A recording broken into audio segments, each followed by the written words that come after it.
নমস্কার, রাই বাংলায় আপনাদের সকলকে স্বাগত জানাই। আপনারা দেখছেন জীবনরেখা সুপার স্পেশালিটি হাসপাতাল, ডিয়ার ডক্টর, সহযোগী নিবেদক শ্রী ঢাকা জুয়েলার্স। আজ আমাদের আলোচ্য বিষয় হচ্ছে গর্ভাবস্থায় থাইরয়েড কি শিশুর ক্ষতি করে? শিশু কেন, মায়েরও কি সেরকমভাবে ক্ষতি করে? সেটা অবশ্যই জেনে নেব। আজ আমার সঙ্গে রয়েছেন প্রসূতি রোগ বিশেষজ্ঞ ডক্টর অনিকেত চ্যাটার্জি। নমস্কার। নমস্কার।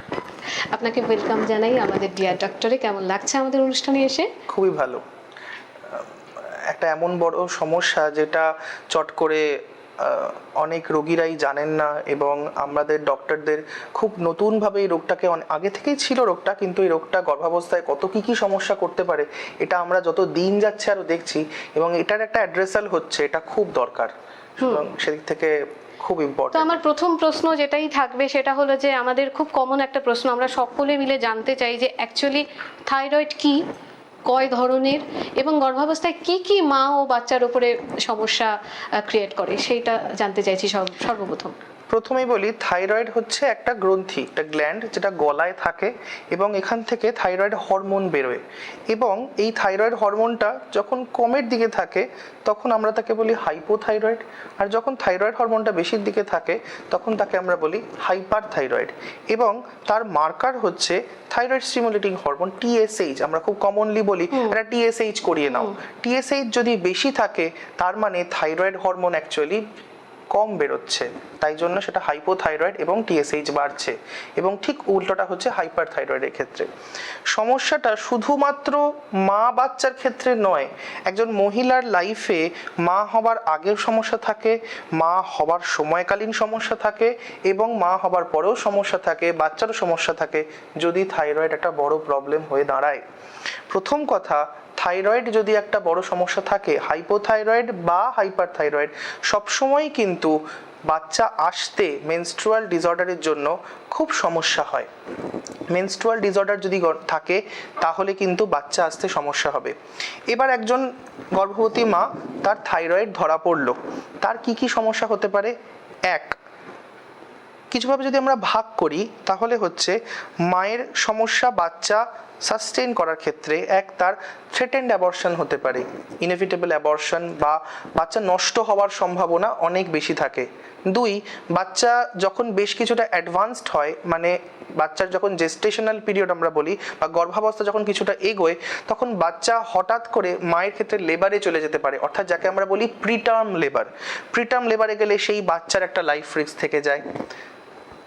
3 নম্বর, প্লাসেন্টা বা গর্ভাবস্থার যে ফুল আমরা বলি, সেই ফুলের পেছন দিকে রক্ত জমাট বাঁধতে পারে, রক্ত বেরোতে পারে, যেটাকে আমরা বলি প্ল্যাসেন্টাল অ্যাব্রাপশন, বা যেখানে বাচ্চা ফুলের মাধ্যমেই তো পুষ্টি পায়, সেখানে অনেক সময় সেটা প্রয়োজনীয় পুষ্টি পাচ্ছে না, রক্ত জমাট বাঁধার সম্ভাবনা থাকে, এবং সেখান থেকে আমরা যেটাকে বলি প্ল্যাসেন্টাল ইনসাফিসিয়েন্সি। এই প্ল্যাসেন্টাল অ্যাব্রাপশন বাচ্চাকে পেটের মধ্যে নষ্টও করে ফেলতে পারে। প্ল্যাসেন্টাল ইনসাফিসিয়েন্সিতে যদি বাচ্চার কাছে পুরো পুষ্টি না যায়, ন্যাচারালি বাচ্চার গ্রোথ রিটার্ডেশন হয়, অর্থাৎ ইন্ট্রা ইউটেরাইন গ্রোথ রিটার্ডেশন হয়। এবং সর্বোপরি যেটা আজ অবধি আনএক্সপ্লেন্ড, যে কোনো সময় যে কোনো পরিস্থিতিতে, ইভেন ডেলিভারির ডেটের 2 দিন আগে পর্যন্ত কিন্তু বাচ্চা পেটের মধ্যে হঠাৎ করে মারাও যেতে পারে। আমরা ধারণা করি যে রক্ত জমাট বাঁধার কোনো সম্ভাবনা থেকে বা থ্রম্বোটিক কোনো ইভেন্ট হয়তো এর জন্য দায়ী, যেখানে থাইরয়েডটা অ্যান্টিসিপেট করেছে, কিন্তু বাচ্চা যে কোনো সময় পেটের মধ্যে, যেটাকে আমরা সাডেন আইইউডি বলি, Intra uterine demise, sudden IUD কিন্তু হতে পারে। এরপর ধরুন বাচ্চা জন্মালো, বাচ্চা জন্মানোর পরে তার গ্রোথ কম থাকতে পারে, এবং বাচ্চার মেন্টাল রিটার্ডেশন হতে পারে, এবং বাচ্চা জন্মানোর পরেও তার নিওনেটাল হাইপোথাইরয়েডিজম বা নিওনেটাল হাইপারথাইরয়েডিজম, যেটা মায়ের যেরকম সমস্যা থাকবে সেরকম হতে পারে। এবং ক্রেটিনিজম বলে একটি জন্মগত রোগ আছে, যাতে বাচ্চার বুদ্ধি কম হয়, বাচ্চার আইকিউ কমে যায়, মেন্টাল রিটার্ডেশন কিন্তু একটা বিশাল বড় ফ্যাক্টর। এত বড় একটা স্পেকট্রাম কিন্তু থাইরয়েডের, সেই তুলনায় আমাদের রোগীরা কিন্তু একেবারেই অতটা সচেতন নন। তো এটা মা বাচ্চার ক্ষেত্রে একটা বড় সমস্যা। অনেক ক্ষেত্রে কিন্তু দেখা যায় যে যে পেশেন্ট আগে থেকে জানতেন না যে তার থাইরয়েড রয়েছে, হয়তো গর্ভাবস্থায় প্রথম তার এরকম রিপোর্টে ধরা পড়লো থাইরয়েড হয়েছে এবং সেটা ভীষণ মার্জিন লাইনের মধ্যে আছে, খুব একটা বেশিও নয় খুব একটা কমের দিকেও নয়। তো তারা কিন্তু ভীষণ ক্যাজুয়ালভাবে লাইফ লিড করছেন এবং যেরকমভাবে করা উচিত নয়, কারণ আপনি ভালো বলতে পারবেন যে যদি থাইরয়েড ধরা পড়ে সেই ক্ষেত্রে সাবধানতা কেমন করে অবলম্বন করা উচিত যাতে কোনো মিসক্যারেজ না হয়। একদম। প্রথম কথা হচ্ছে আমরা সাধারণত এখনো অ্যান্টিনেটাল প্রোটোকলের মধ্যে থাইরয়েড টেস্টটাকে খুব গুরুত্ব দিই। এখন প্রথম 3 মাসের মধ্যে থাইরয়েড টেস্ট করিয়ে নেওয়াটা, শুধু টিএসএইচ করালেই আমরা প্রাথমিকভাবে থাইরয়েডের একটা গতি প্রকৃতি বুঝতে পারবো। তারপরে থাইরয়েডের লেভেল টিএসএইচ যদি খুব বেশি থাকে তখন আমরা অন্য থাইরয়েড প্রোফাইলের দিকে যেতে পারি, বাট টিএসএইচ লেভেলটা করিয়ে নেওয়াটা ভীষণ জরুরি প্রথম 3 মাসের মধ্যে, অর্থাৎ ফার্স্ট ট্রাইমেস্টারের মধ্যে। এমনকি যে মা বাবারা বাচ্চার প্ল্যান করছেন তাদেরকেও কিন্তু আমরা প্রিন্যাটাল চেক আপের মধ্যে থাইরয়েড ইনক্লুড করি। ধরুন থাইরয়েড ধরা পড়লো এবং যে মুহূর্তে আমরা একটা কাট অফ করে রেখেছি, ফার্স্ট ট্রাইমেস্টারে 2.5, সেকেন্ড ট্রাইমেস্টারে 3, থার্ড ট্রাইমেস্টারে 3, আমরা যে গ্রস জেনারেল ভ্যালুটা দেখি পাশে লেখা আছে আপ টু 4.20 ইজ নর্মাল, এটা কিন্তু প্রেগনেন্সিতে নয়। প্রেগনেন্ট মাদারদের ক্ষেত্রে স্ট্রিক্টলি 2.5, 3, 3 এই 3টি জিনিস আমরা মেনটেন করি। এবং ধরুন থাইরয়েড ধরা পড়লো, তাহলে সেখান থেকে তার থাইরয়েডের ওষুধ চালু হয়ে যাবে। হাইপোথাইরয়েড হলে এলথাইরক্সিন, যদি হাইপার থাইরয়েড হয় তাহলে সেক্ষেত্রে মেথিমাজল, প্রোপাইথাইরোজিল, অনেক ধরনের ওষুধ আছে, সেগুলো চালু হয়ে গেল। 6 উইকস অন্তর আমরা কিন্তু থাইরয়েড প্রোফাইল চেক করব। সাধারণত দেখা যায় প্রেগনেন্সি যখন অ্যাডভান্সড হয় তখন প্ল্যাসেন্টা থেকে অনেক থাইরয়েড লাইক হরমোনস বেরোতে থাকে। প্ল্যাসেন্টা ইটসেলফ বাচ্চার শরীরেও কিন্তু মায়েদের শরীরে যেমন হরমোনের একটা গ্রন্থি আছে পিটুইটারি বা হাইপোথ্যালামাস, প্ল্যাসেন্টা কিন্তু বাচ্চার ক্ষেত্রে এরকম একটা মানে প্রচুর হরমোনের একটা উৎস। ও কিন্তু থাইরয়েডের মতন হরমোন সৃষ্টি করে এবং সেই হরমোনটা কিন্তু মায়ের শরীরের থাইরয়েডকে বাড়ায়। অর্থাৎ নর্মাল থাইরয়েড ফার্স্ট ট্রাইমেস্টারে থাকা মানেই যে সে থ্রু আউট তার হাইপোথাইরয়েডিজম হবে না, এরকম কিন্তু কোনো কথা নেই। শেষের দিকে গিয়ে আমরা সাধারণত 28 উইকস বা 32 উইকসের পরে গিয়ে আমরা রিপিট থাইরয়েড চেক করি এবং সেখানে যদি আমাদের ধরা পড়ে যত আর্লিয়ার চেক হবে তত আমরা থাইরয়েডের ট্রিটমেন্ট শুরু করতে পারবো এবং গোটা প্রেগনেন্সির মধ্যে অন্তত শেষ দিন পর্যন্ত থাইরয়েড 3-এর বেশি যাওয়াটা কিন্তু উচিত নয়। ইভেন খুব বর্ডার লাইন হাইপোথাইরয়েডেও আমি সাডেন আইইউডি হতে দেখেছি। এটা কিন্তু বেশ অ্যালার্মিং। সুতরাং এই চেক আপগুলো কিন্তু করাটা উচিত এবং সেই সময় হয়তো অনেক মা বুঝতেও পারেন না। একদম, মানে খুব কমন ধারণা যে 3 আছে আজকে 3.2 আমার খুব বেশি বোধহয় নয়, এটা খুব ভুল ধারণা। 3 মানে হচ্ছে এর বেশি আমরা যেতে দেব না, এর মধ্যেই থাকবে, কারণ যার ক্ষতি হয় তার কিন্তু 100% ক্ষতি হয়। একদম। আমাদের কাছে উদ্দেশ্য হচ্ছে সুস্থ মা সুস্থ বাচ্চা, প্রতিটি বাচ্চা আমাদের কাছে ভ্যালুয়েবল। তো যখন ধরা পড়ে গেছে যে থাইরয়েড রয়েছে, তো তখন কি ধরনের সাবধানতা অবলম্বন করা উচিত? যদি হাইপোথাইরয়েড থাকে তাহলে সেক্ষেত্রে যেটা প্রথম কথা মেনশন করার, সাব হিমালয়ান বেল্টস মানে হিমালয়ের দক্ষিণ দিক থেকে, অর্থাৎ এই শিবালিক হিমালয়ের নিচের দিকের যে অংশটা, সেখানে আমাদের খুব কমনলি আয়োডিন ডেফিসিয়েন্সিস থাকে। এই আয়োডিন ডেফিসিয়েন্সিগুলো কিন্তু প্রচুর পরিমাণে থাইরয়েডের সমস্যা করে, যেগুলো হাইপার থাইরয়েড করে। এছাড়াও আমাদের প্রচুর হাইপোথাইরয়েডের বেল্ট অনেক বড়, উত্তর দিনাজপুর, দক্ষিণ দিনাজপুর, আরও যত উত্তর দিকে যাবেন থাইরয়েডের প্রচুর সমস্যা বাড়ে। এর ক্ষেত্রে যেটা করতে হয়, কিছু খাবার যেগুলো আমরা গয়ট্রোজেনিক বলি সেগুলো খাওয়া উচিত নয়, কিছু খাবার যেগুলো হাইপোথাইরয়েড আরও প্রেসিপিটেট করে সেগুলো খাওয়া উচিত নয়, যেমন সোয়াবিন, বাঁধাকপি বা ফুলকপিও কিছুটা পরিমাণ কম খেলে ভালো হয়। স্কোয়াশ প্রচুর এই অঞ্চলে পাওয়া যায়, এটি কিন্তু থাইরয়েড বাড়ানোতে প্রচুর মানে হেল্প করে। সুতরাং আমাদের কিন্তু এই খাবারগুলো বন্ধ রাখতে হবে। 2, রেগুলার মেডিসিন খেতে হবে, ভেরি ভেরি ম্যান্ডেটারি। মানে আজকে দাঁড়িয়ে মনে হলো যে না আমি ওষুধটা শেষ হয়ে গেছে, 1 সপ্তাহ বাদেই তো যাবো ডাক্তারবাবুর কাছে, এইটার কিনলাম না, না এটা করার কিন্তু কোনো যুক্তি নেই। জীবনদায়ী ওষুধের মধ্যে একদম থাইরয়েডকে কিন্তু প্রথম থেকে আমরা খুব একটা রিস্ক ফ্যাক্টর বলেই এগোবো। যদি আমরা জানতে পারতাম যে থাইরয়েড এই সমস্যাটা খুব স্পেসিফিক করে, আমরা সেটুকু কাটাতে পারতাম। থাইরয়েডের স্পেকট্রামটা অনেক বড়, আমরা এখনো সবটা জেনে উঠতে পারিনি। এবং 3 নম্বর কথা হচ্ছে আয়োডাইজড সল্ট। আমরা যে কোনো রক সল্ট বা নর্মাল সল্ট কিন্তু খাবো না, আমরা আয়োডাইজড সল্ট খাবো। এখন অনেক কম পয়সায় লো সোডিয়াম সল্ট কিন্তু আয়োডাইজড সল্ট দেখে নেবেন, বাজার থেকে কেনার সময় লবণ দেখে নেবেন যে কি কিনছেন। আয়োডাইজড সল্ট খাওয়াটা ভীষণ জরুরি।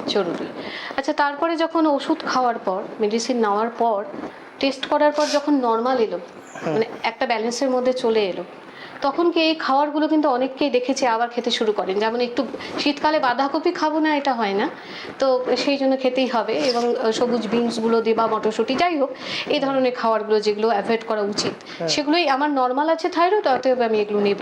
তো সেটা কতটা ঠিক? একদম ভুল, বড় ভুল। কারণ কষ্ট না করলে তার কেষ্ট মিলবে না।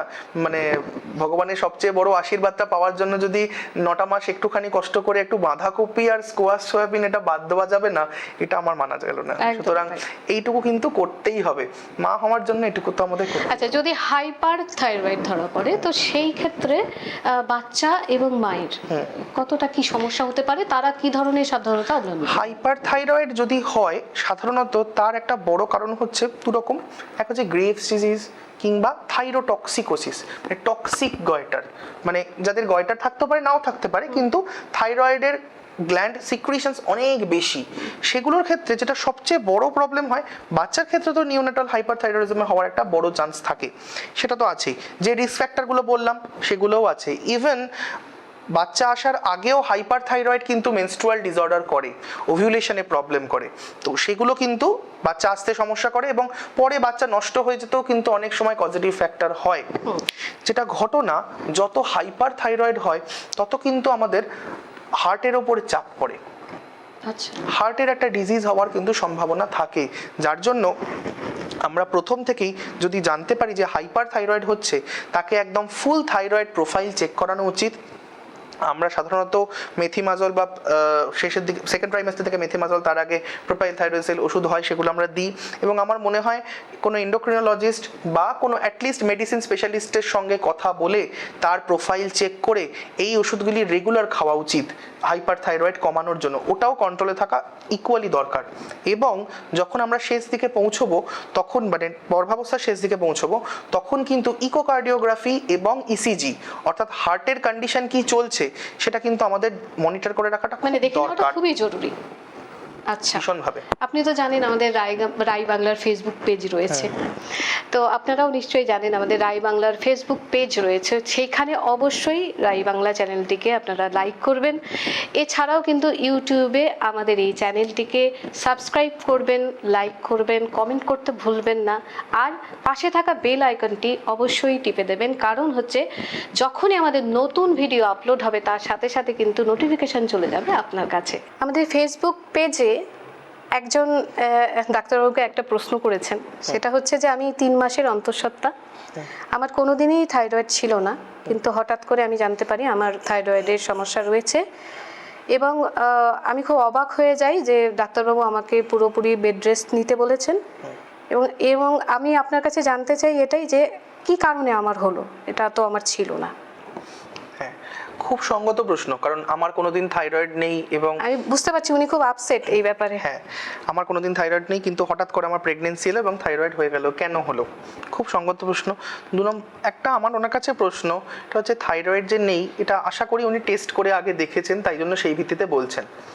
যদি আগে থাইরয়েড নাও হয়ে থাকে, এই যে কথাটা আমি বললাম যে একটা প্রেগনেন্সিতে যখন প্ল্যাসেন্টা তৈরি হয়, সেই প্ল্যাসেন্টা বাচ্চার হরমোনের সোর্স।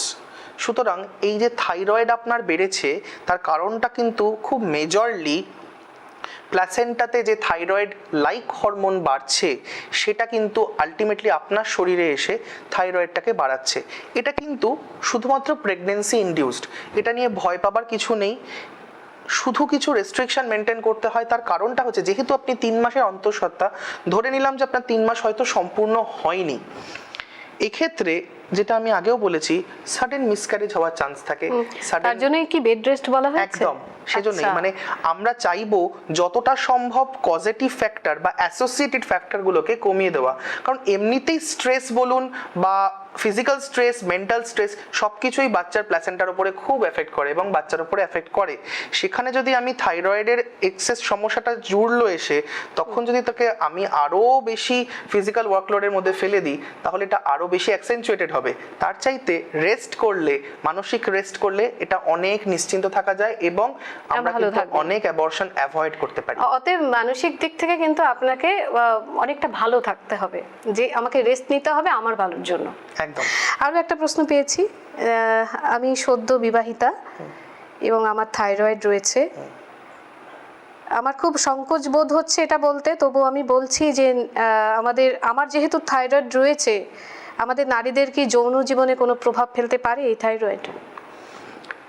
এক্স্যাক্টলি সেক্সুয়াল প্রবলেমে হয়তো কিছু এফেক্ট করবে না, কিন্তু হাইপোথাইরয়েড ওয়েট গেইন করে, ফ্যাটিক তৈরি করে এবং থাইরয়েডের জন্য ডিপ্রেশন তৈরি হয়।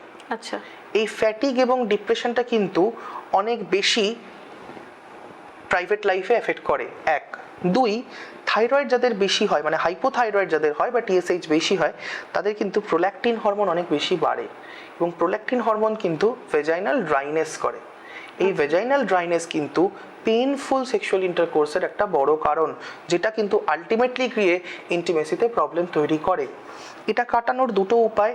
এক, মেন্টাল ব্যালেন্সিং, মানে আপনি মানসিকভাবে এটার জন্য প্রস্তুত থাকুন যে এইগুলো একটা সাইকোলজিক্যাল ফ্যাক্টর, এটাকে আমি অ্যাভয়েড করব। অর্থাৎ আপনি আপনার স্পাউসের সঙ্গে কোয়ালিটি টাইম স্পেন্ড করুন। এক, দুই, থাইরয়েড কন্ট্রোল করলে ওয়েট গেইন কন্ট্রোলে চলে আসবে, অটোমেটিক্যালি আপনার যে প্রবলেমগুলো হতে পারে বলে আপনার মনে হচ্ছে সেগুলো কিন্তু অনেকটা অ্যাভয়েডেড হবে। এবং তিন নম্বর হচ্ছে, যদি কোনো সময় মনে হয় যে ব্যাপারটা পেইনফুল হচ্ছে, তখন টাইম দিন, সময় দিন, have a good quality time, এটা অনেক ইমপ্রুভ করবে। আচ্ছা, আরেকজনের প্রশ্ন হচ্ছে যে আমার হঠাৎ করে কিছু সমস্যা হচ্ছে, বুক ধড়ফড় করছে, হাত পা কাঁপছে, যেগুলো আমার আগে কোনোদিনই ছিল না। আমি প্রচন্ড ঘেমে যাচ্ছি, আমার খুব টেনশন হচ্ছে। এগুলো কি থেকে হচ্ছে বুঝতে পারছি না। আমার কি প্রেশার বেড়ে গেছে না থাইরয়েড রয়েছে, কি হতে পারে? দুটোই কিন্তু হতে পারে। হাইপোথাইরয়েড আমাদের শরীরের বেসাল মেটাবলিক রেট এটাকে কমিয়ে দেয়, যার জন্য আমাদের ওয়েট গেইন হয়।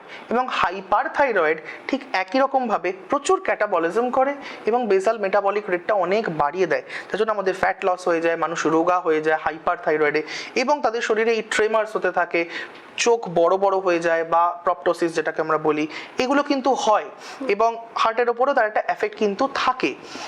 ঘটনাচক্রে প্রেশারের সমস্যাও কিন্তু ইকুয়ালি এখানে একটা পজিটিভ ফ্যাক্টর হতে পারে, সিমটমস একই। সুতরাং যদি এরকম কিছু হয়, তিন নম্বর যেটা আমি বললাম না, সেটা হচ্ছে, বলা হলো না, সেটা হচ্ছে যে মানসিক স্থিতি। আমরা খুব অল্পতেই একটু রোগের সিমটমস পেলে আমার বোধহয় কিছু বিশাল একটা ঘটনা ঘটে গেল, এটা নিয়ে নিজেকে আরো বেশি স্ট্রেস করি। সেই স্ট্রেসটাকে আগে কমান, সেই স্ট্রেসটা কমানোর পরে নিশ্চিন্ত মনে একজন ডাক্তারবাবুর কাছে যান, রাতে ঘুমটা ভালো করে হোক। এই সমস্যা কিন্তু আমার মনে হয় সবার এখন 90% কেন বলবো, একদম 99% লোকের একটুতেই ভীষণ ঘাবড়ে যাচ্ছে, যার জন্য কিন্তু হার্টবিট বেড়ে যাচ্ছে। আমি যদিও ডিসকারেজ করছি না পড়াশোনা করাটাকে, কিন্তু অল্প বিদ্যা কিছু কিছু ক্ষেত্রে বড্ড ভয়ঙ্করী। গুগল সব জানে, কিন্তু তাহলে গুগলের সবটা জানাটাও কিন্তু খুব দরকার। অল্প জেনে আমি ভেবে ফেললাম আমার বোধহয় একটা ছোট্ট গ্রোথ মানে ক্যান্সার হয়ে গেল, আমার বোধহয় একটা থাইরয়েড বাড়লো মানে বোধহয় আমার বিশাল একটা গ্রেভস ডিজিজ হয়ে গেল এক্ষুনি। এতটা ভাবার কিছু নেই, শান্ত থাকুন, দেখবেন অনেক অ্যাভয়েড করা যাবে প্রবলেম। তো যাদের প্রেশার আপ ডাউন করছে, কখনো ঠান্ডা লাগছে, কখনো গরম লাগছে, এরকম তো অনেক মানুষই থাকেন, এবং তার সাথে গর্ভবতী মায়েদের কিন্তু এই জিনিসগুলো প্রচন্ড হারে বেশি হয়। ওদের প্রচন্ড গরম লাগে থেকে বুকটা ধড়ফড় করে বা অন্য কিছু, মানে এরকম টেনশনে পড়ে যায় একটুতেই।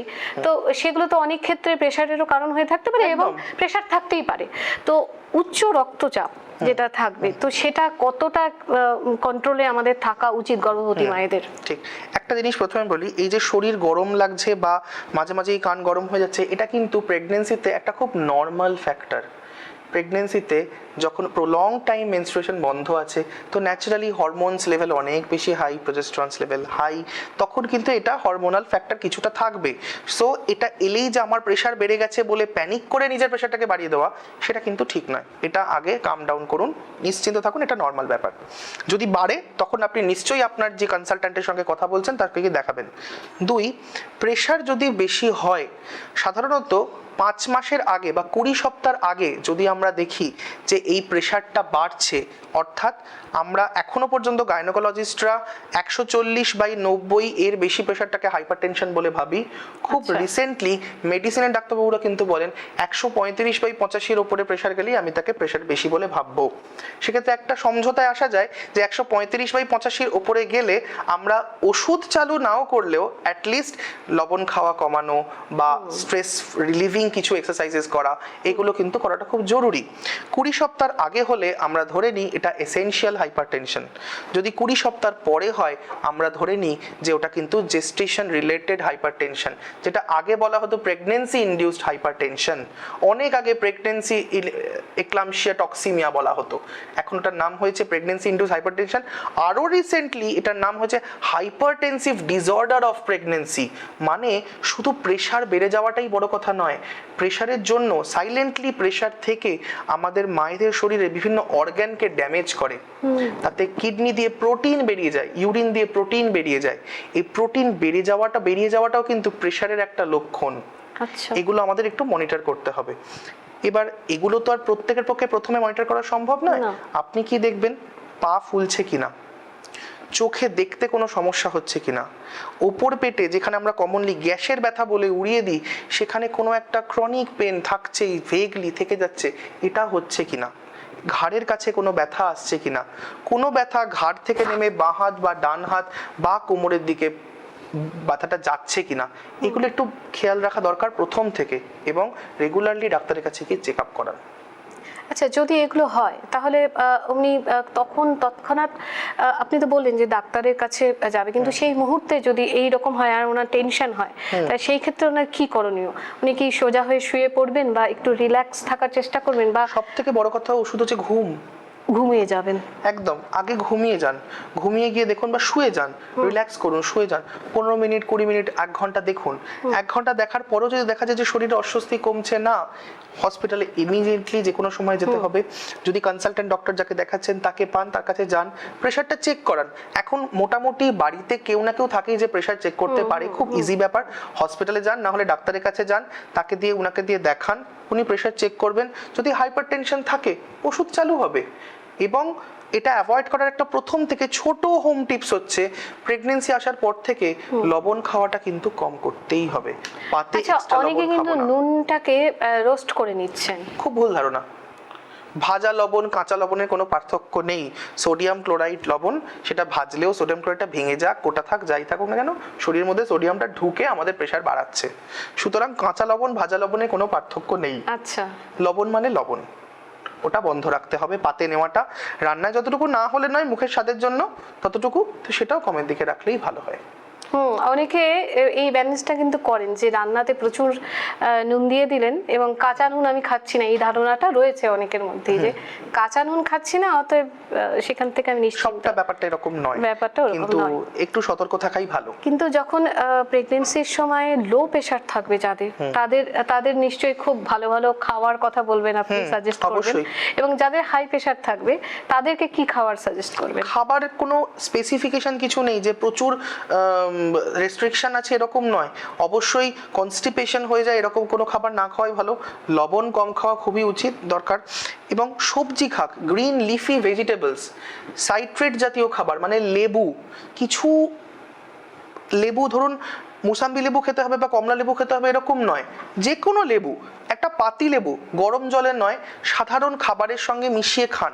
প্রতিদিন একটা করে লেবু খেলে আপনার কিন্তু শরীরের হিমোগ্লোবিন অ্যাবজর্পশন বাড়বে, মানে আয়রন অ্যাবজর্পশন বাড়বে। এবং যাদের লো প্রেশার রয়েছে তারা ভালো করে খাবার দাবার খান, স্বাভাবিক খাবার দাবার খান, এটার জন্য কোনো এক্সট্রা রেস্ট্রিকশন কিছু নেই। তবে হ্যাঁ, যা কিছুই খাবেন একটা ব্যালেন্সের মধ্যে থাকবেন তাহলে অনেকের কিন্তু ডিমের প্রতি দুর্বলতা থাকে এবং গর্ভাবস্থায় সে যদি খুব ডিম প্রিয় হয়, ডিম ভালোবাসে, তার যদি হাই প্রেশার হয়ে যায় মানে বা ধরা পড়ে, সেক্ষেত্রে কিন্তু তার ভীষণভাবে মন খারাপ হয়ে যায়, মানে আপসেট হয়ে যায় যে আমি ডিম খেতে পারছি না।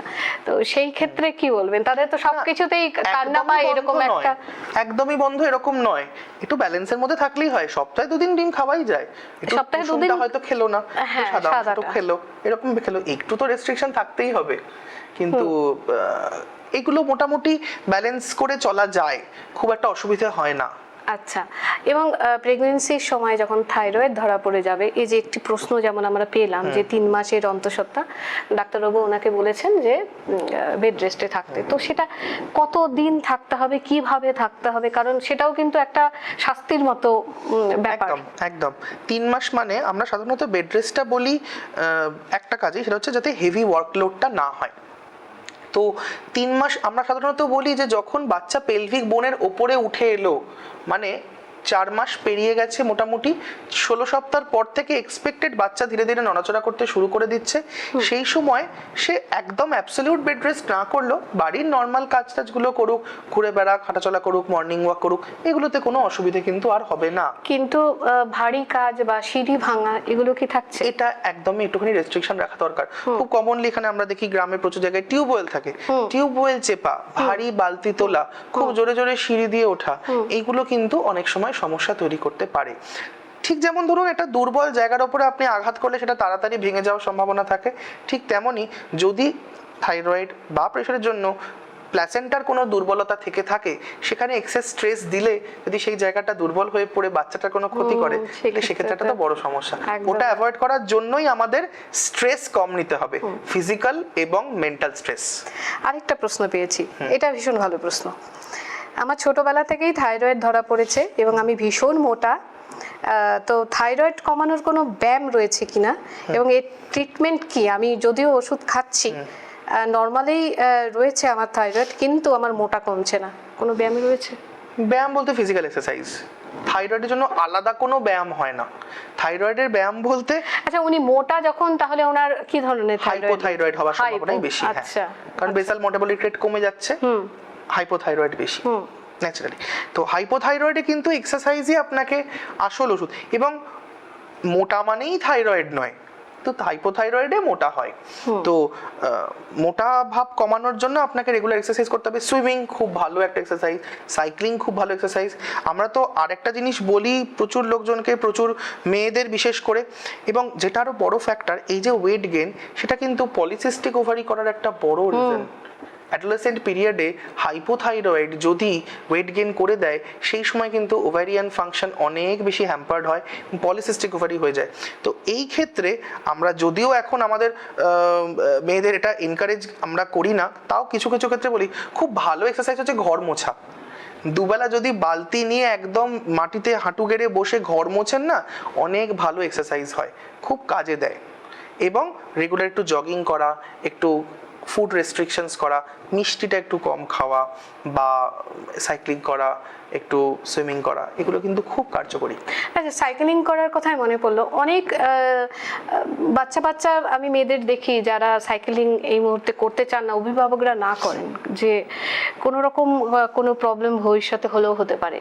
এটা কি ধরনের মানে ধারণা থেকে ওনারা বলেন আমি ঠিক জানি না, কিন্তু আপনার কাছে জানতে চাইছি, আপনি কি এরকম কোনো কেস দেখেছেন? না, সাইক্লিং অ্যাবসলিউটলি নর্মাল একটা জিনিস, কেউ আমরা সাইক্লিস্ট নই, সুতরাং নর্মাল একটা রেগুলার বেসিসে একটা 1 ঘন্টা সাইক্লিং করা বা 1 ঘন্টা সাইক্লিং করা, এটা কিন্তু যথেষ্ট হেলদি একটা এক্সারসাইজ। সুতরাং এটা করলে যে মেয়েদের ক্ষতি হবে, এরকম ভাবার কোনো কারণ নেই। অনেক ধন্যবাদ আপনাকে, আমাদের আজ সময় হয়ে গেছে। আপনারা খুব ভালো থাকবেন, সুস্থ থাকবেন, আর দেখতে থাকবেন রাই বাংলা। আপনাকে কিন্তু আরো একদিন সময় দিতে হবে আমাদের, চেষ্টা করব। খুব ভালো থাকবেন আপনিও। নমস্কার। রাই বাংলা।